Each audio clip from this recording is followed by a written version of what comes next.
Hello everyone, Hummus28 here, wishing you a happy new year. I'm currently recording this on December 31st, so this video is probably not going to go out until after the New Year's, but I all hope you had a wonderful year. I know I did, and I can't wait to see what we do next.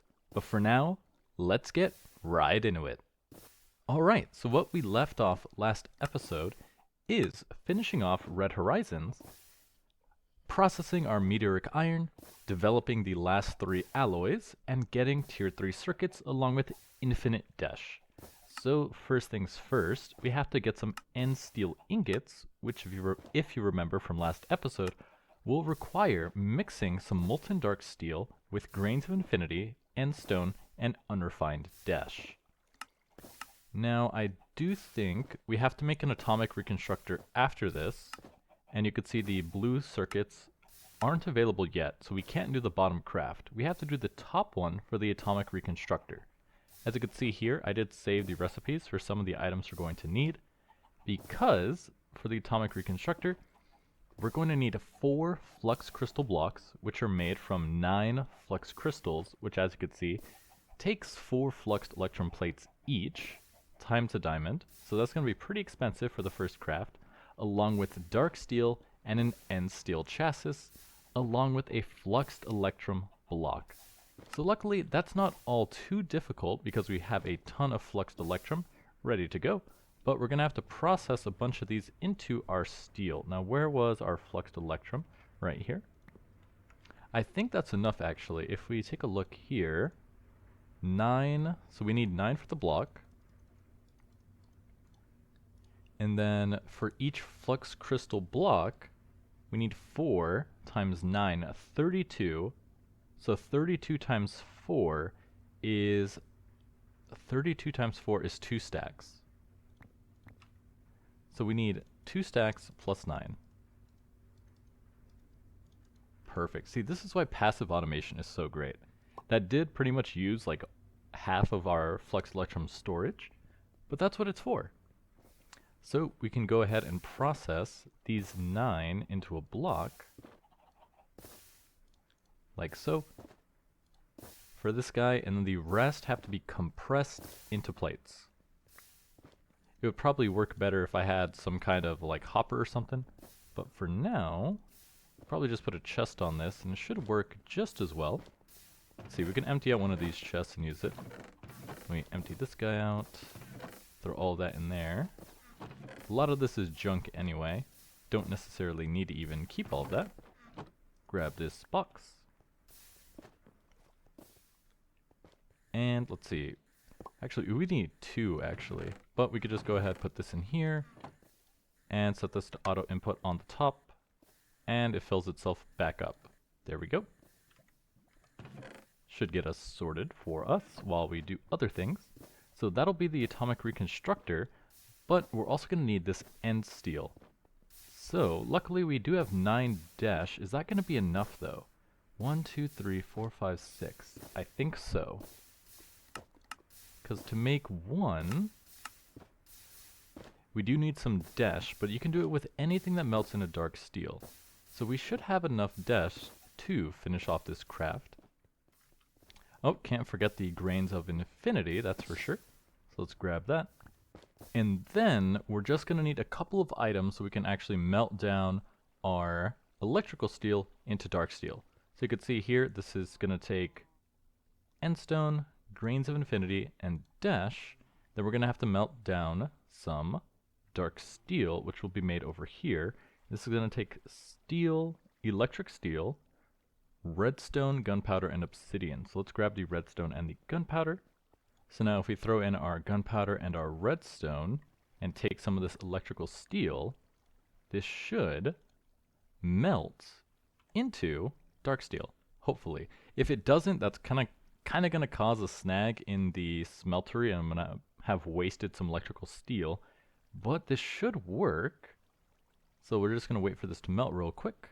And there we go, melted into molten dark steel. And now this is going to get pulled out of our casting table and go into the drawer, as you can see here. There we go, 1 dark steel ingot. So let's go ahead and continue melting down this stuff.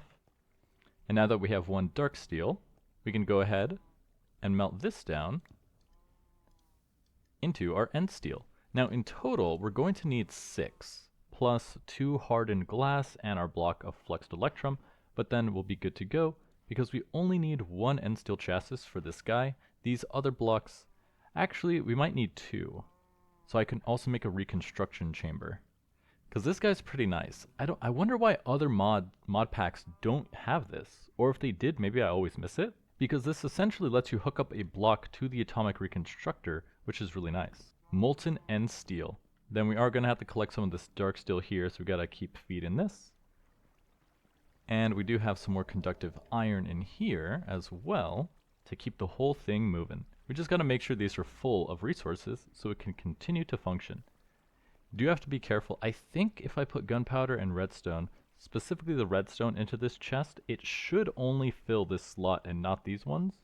So it should be fine. And steel ingots too.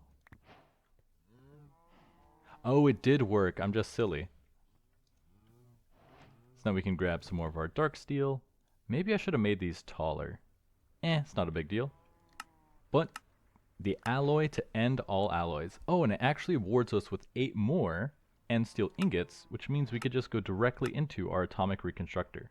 So I did have to wait for all these plates to finish plating, but now we can also make our 4 end steel plates and our 4 dark steel plates. Now we're also going to need a bunch of diamonds for this next part, so hold on to your seat. It's going to get real exciting, because we're going to turn these diamonds into flux crystals.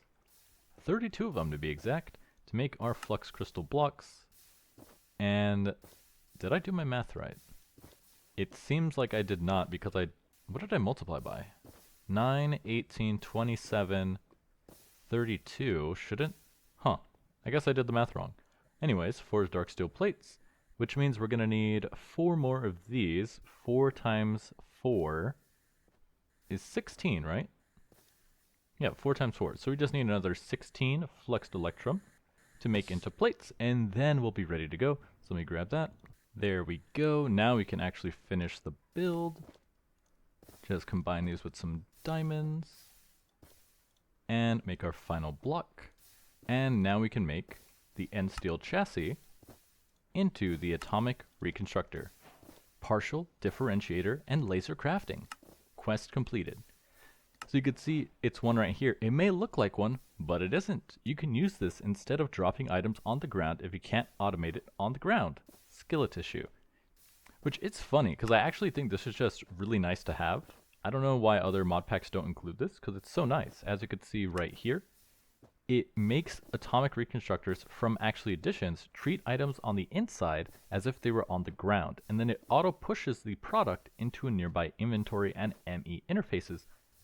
That would save me so much time, because I can automate this on the ground. It's just always so annoying. And then we'll be able to make infinite dash using red coal conversion. Now to do this, we will need a resonator, which will take these items here. So let's grab some coal and see if we can finish this guy off. Let's see, this guy. It's interesting how it says it takes 8 blocks of coal. I'm not actually sure if it does. Oh, we need redstone and iron. 8 blocks of coal. And now we can make the resonator. And that was interesting. It actually just like did the whole craft immediately. That was odd. It did not even use the blocks of coal. Put you in there. But now we can start transforming the rest of our coal into the red coal. This does take power, the atomic reconstructor that is. So before we hook this up, let's also make the reconstruction chamber, which will take another 6 end steel plates. And luckily that's the most expensive part, along with 4 dark steel plates as well. So let me turn these into plates. We'll need 4 hardened glass. I have 2 right here. I thought I was making more. There's definitely more in one of these chests. There we go. And let's see. Glass, dark steel, the end steel chassis. So we'll just need a little bit more end steel. Alright, now we just grab another 2 of these and head downstairs to assemble everything together. Now we just need to make 4 of these into plates and grab some more fluxed electrum. So I'll grab these. Wait, it was 4, right? Not doing my math wrong. Yeah, 4. Grab our 4 plates, and we're ready to go. So make the block, make the chassis, and make the reconstruction chamber. And now we can put it all together. But this is why it's so useful. So if we just grab this guy here, and then we put you right there with the lever, you just put this guy right here, and it uses what's in here to function. And then you could just put your strongbox on top, and it's going to push the outputs of the reconstruction chamber directly into the strongbox. Now the lever is just so I can shut it off because this thing is really annoying and makes a lot of noise. But now we just have to attach our resonator, throw in our coal, and you'll see it won't work. And that's because the resonator from Extra Utilities has its own form of power, being grid power. And to generate grid power, there's actually a couple ways to do it. And what you can do is use a manual mill. It's very cheap, only taking the redstone gear, a resonating crystal, and 2 polished stone. And it's not bad. If you want an automatic solution, you can use solar panels, which you can craft. They're not as good though, as you could see. You get 3 of them per craft, but once you go past, well, you get 3 of them per craft, but they only give you 1 grid power. But they are really cheap, so I think we're going to go with these. There are other options like the lava mill, the water mill, the windmill, the fire mill, but this is really cheap. And polished stone is just made from stone bricks, which is really easy. If you want to make the other stuff, you need stone burnt, which is made in the resonator, which requires grid power anyway. So you might as well just make a bunch of solar panels and then call it a day. If you need power, say, at night, you could make a bunch of lunar panels. Does the same thing. Lunar reactive dust, and then you have to resonate it anyway, so it's kind of a waste. Luckily, for this craft here, we only need 16 power, which means we only have to craft this 6 times, so that's really cheap. And there we go, solar panels done. Gonna store that in there, just so I have some extra ender pearls lying around. Luckily, these guys don't need to be connected, like via wires or anything. They just need a direct line of sight to the sun. So I could actually just lay them out like right here on the floor. Not the prettiest, but it works. But for now, we need to sleep through the night so we can get them to run. So now if we come to this guy, he should be working. As you can see, he is powering up using the grid power and converting our coal into... Oh wow, this is really slow actually. It takes a minute and almost a half to produce our red coal. Then you take your red coal, and you slot it into the reconstruction chamber, flip the switch, and bam! The magic happens. Unrefined dash is crafted, and that's how we make infinite dash. So you can see it's actually really easy to automate. I just have to move coal into this resonator, have it piped into this reconstruction chamber, and it works. It is really slow though, taking a whole minute and a half, which is pretty crazy to think so. There are speed upgrades, but there's a power penalty every time you apply it to the resonator. And I think when I was testing it, I think if you do 4 speed upgrades, it's 4 times as fast, but the grid power cost goes up to I think like 80 something, maybe like 84, which is pretty high. But with that, unrefined dash is collected, infinite dash can be made. We also get a skillet. Nice. And that takes us to energetic signalum. The answer to how to get vibrant alloy is here.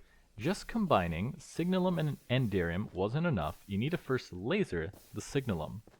Energetic alloy block is made by energizing a full block of signalum. So let's go ahead and grab that. Grab our signalum, convert it to a block. We'll do 5 to start. And throw it into our reconstruction chamber. Flip the switch and watch it go. Ta-da! 5 blocks of energetic alloy. And then they give us another 8. Not enough for a full block though, which is funny. And now we can make vibrant alloy. How exactly? I'm not sure. Oh, here we go. Can you... There's no alloying this, right? Oh, you can alloy it. If you just take molten energetic and molten enderium, it combines. Interesting. But we can just take our induction smelter and melt them together. So now we just need to grab some enderium and grab our energetic alloy ingots. And now if we grab some of these enderium, we can combine the two into our vibrant alloy. Okay, I think the fireworks stopped. It must be from some mod celebrating the New Year's, because it did just pass 3 o'clock when that happened, which probably meant it was the New Year in those countries. But now we can collect our vibrant alloy ingots. And with that, we're one step closer to Tier 3 circuits. And now, we just need to combine an advanced control circuit with plastic and PCBs with our new vibrant alloy to make elite control circuits. Now it did give us some more enderium, so we can throw that in there and make some more. So if we come downstairs, grab basic control circuits, grab some PCBs, and then grab some plastic, and now we can put it all together, turn this plastic into plastic, take this basic control circuit and turn it into an advanced control circuit. So let me just type this in here. Circuit, advanced control circuit. Oh, we will need some fluxed electrum. Let me grab that real quick. So now we can take our basic control circuits, combine them into advanced control circuits, and combine those into elite control circuits. And with that, Red Horizons is done. Another 8 vibrant alloy, and this chapter is almost 100% completed. Just a little bit more to go. We need to automate the meteoric iron, but with that, Tier 3 circuits are done, and another hell is next. The magnum opus, the ultimate control circuits. And for this, looks like we're gonna have to start making the heaviest duty plates, which will take heavy duty plates, Tier 2 heavy duty plates, and end steel, just to make a single heavy duty plate, of which we need to craft 10. Hyper thermal insulation. Even with the best thermal insulation, Venus will cook you alive. You need this to barely even survive on the surface. And that takes isothermal fabric, which will take 2 thermal cloth and an end steel ingot, which will take a bunch of wool. And then we're going to craft the Tier 3 rocket, which will take 10 Tier 3 heavy duty plates, 4 heavy rocket fins. Oh, it looks like there's multiple. You can use enderium plates over heavy duty plates. That's really useful. 2 Tier 1 rocket boosters, 1 heavy nose cone, and 1 heavy rocket engine. And then we'll be off to Venus. That's the planet, right? Yes, Venus, where we will find solar dust. But of course, before that, we're definitely going to have to collect a lot of resources to make the heavy duty plates. But we can at least see what we've now unlocked with the elite control circuits. So we can make the empowerer from actually additions, which I think is actually in here. Yep, right here, a physics breaking apparatus. So that'll be important. The ultimate control circuits will come from mana infused ingots. That'll be later.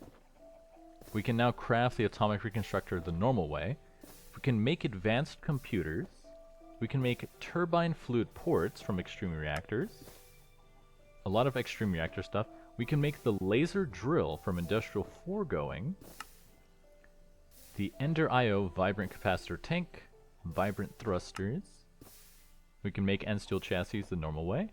We can make the laser base and resonant upgrade kits. That seem to be the most important stuff.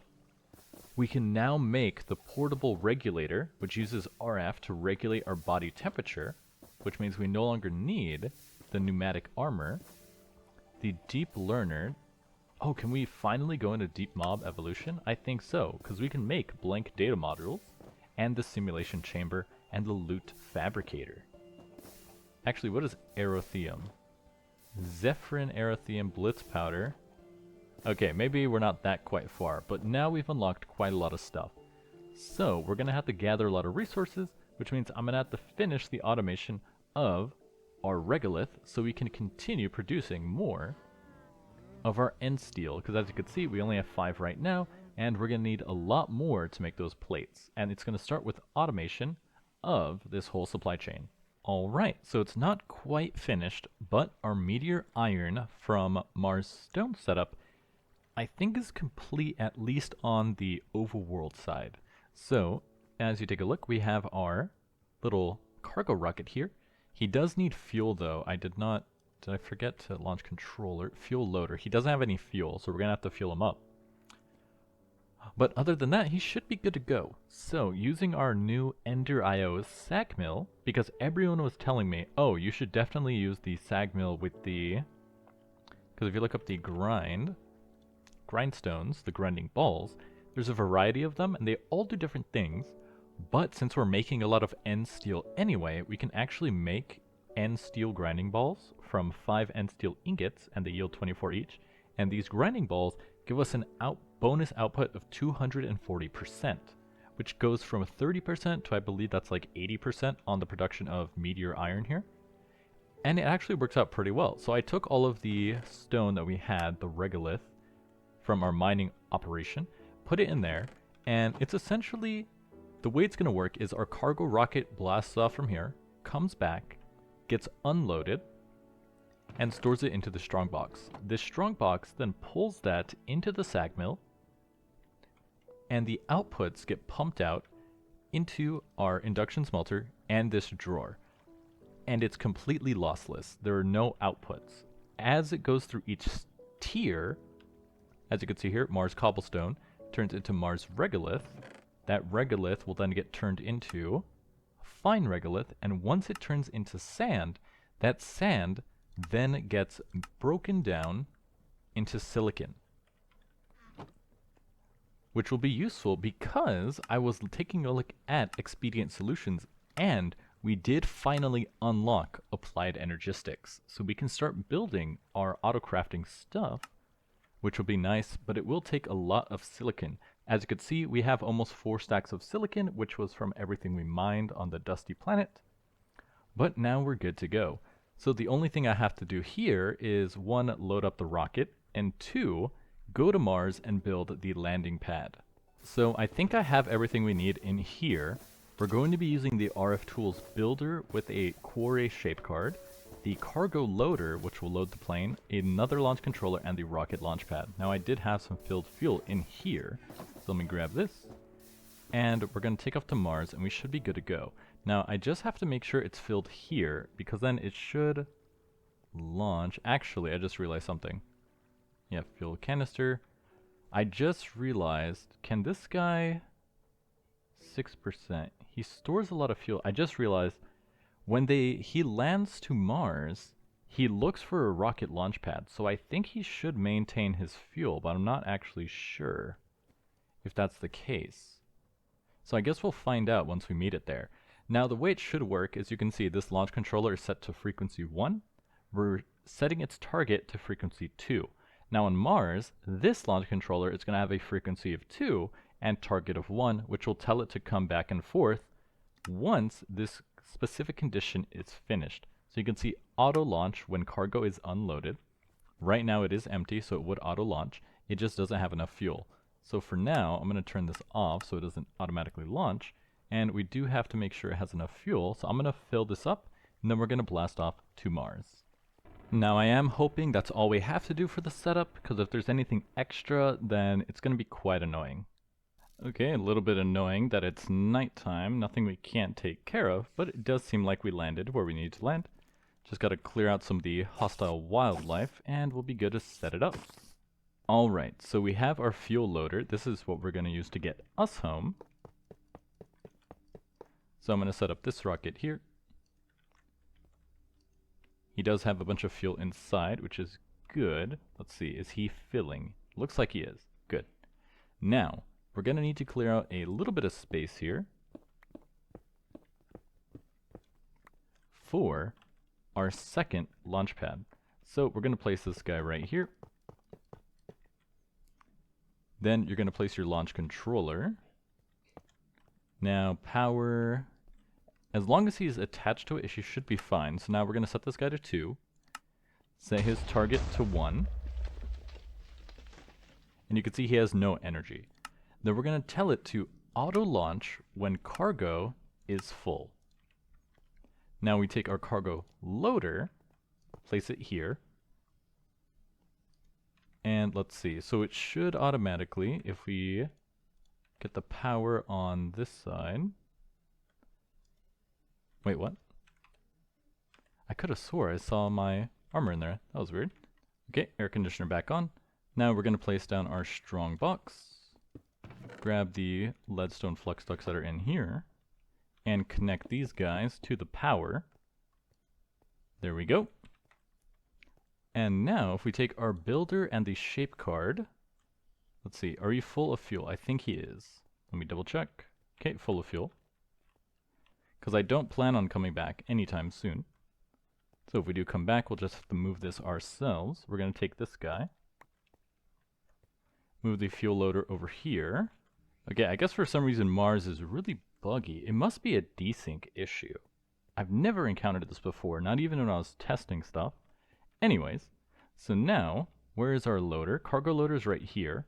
We do have all of our item ducts and servos.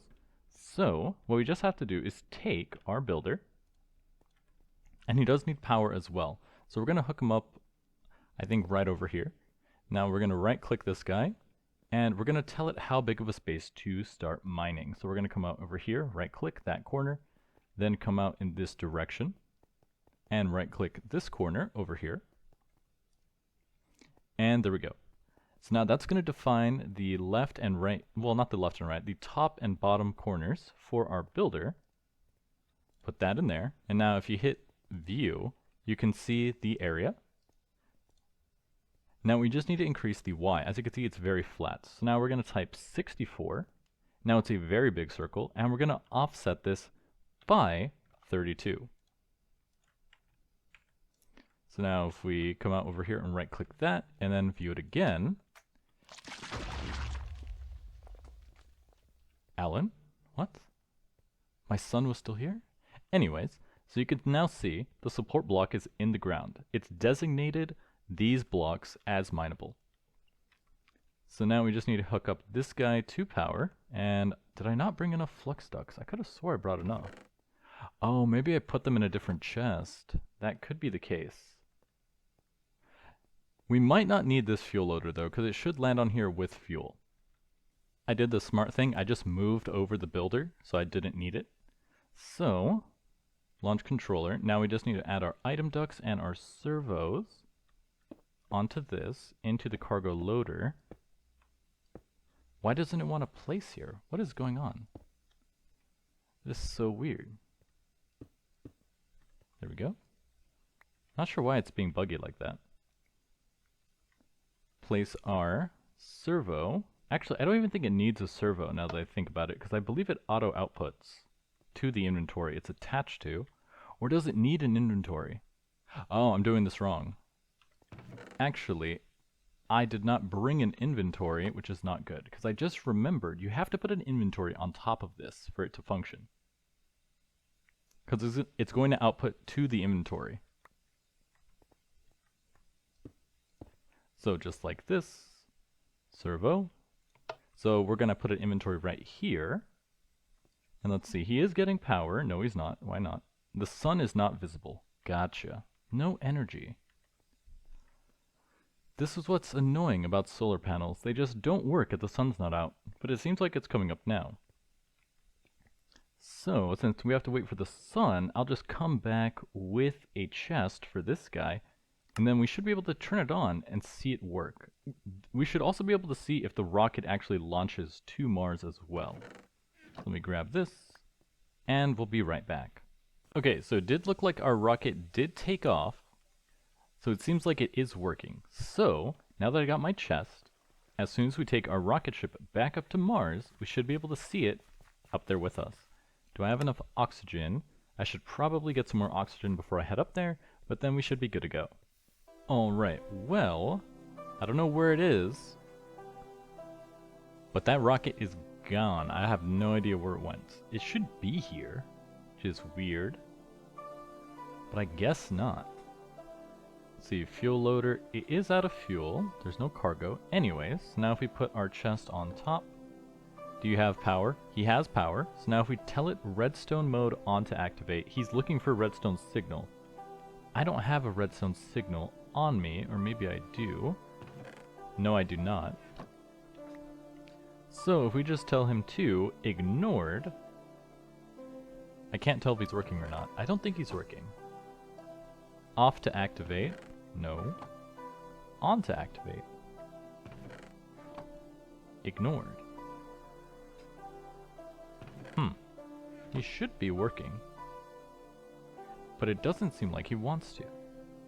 And I can't tell why. Maybe it needs a redstone signal by default. I didn't actually test that. But I also don't see our rocket ship either. Now this guy is set to auto launch when the cargo is full, so if he was here, he should have still been here, which is odd. Anyways, it is technically working. So I'm going to go ahead and take this. I did not mean to break both of those, that's for sure. Grab our fuel loader. Put you back over here. Okay, so I broke the launch pad and the rocket reappeared. So I don't know what was going on there. But now that it has a target, if I tell it to auto launch when cargo is unloaded, there he goes. Off to Mars. Okay, now I do need to grab a redstone torch real quick, but then we should be able to see him on Mars. Alright, this is the moment of truth. Is the rocket here? And it looks like he is. It also looks like it's nighttime and there's a bunch of mobs all over the staging area, which is not good. Well, they should have made the rocket pod a little bit more durable because I completely lost all the fuel that was in there. Luckily, I did come with more fuel, just in case. Always come prepared. So now, if we put a torch, let's see, on to activate, torch.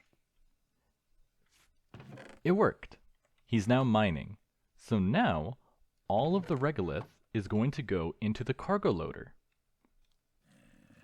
Sadly, he's not going to do anything because he doesn't have any power because Mars is a terrible planet and solar panel sucks. Anyways, looking at the rocket, you can see he does have 83% fuel, so he does have enough to make the trip back home.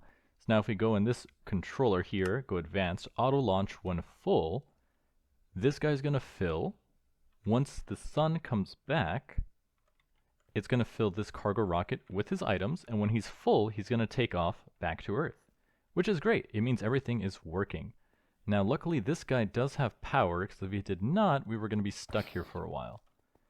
So once I figure out how to get energy to travel between dimensions, that should make this go a lot easier, because then I don't have to rely on these solar panels. It'll just work. So let me put some fuel into this guy. I don't want to use all the fuel, just a little bit. And that took all my fuel out. Okay, that's fine. We'll just leave it here. And with that, we're back home. So luckily, that should mean we're going to be receiving regular updates of Mars regolith, stone, and cobblestone to the base, which means we can now process it automatically. But I gotta say, this episode has gone on quite long enough. But as always, I'm your host, Hamas28, and I'll see you guys next time.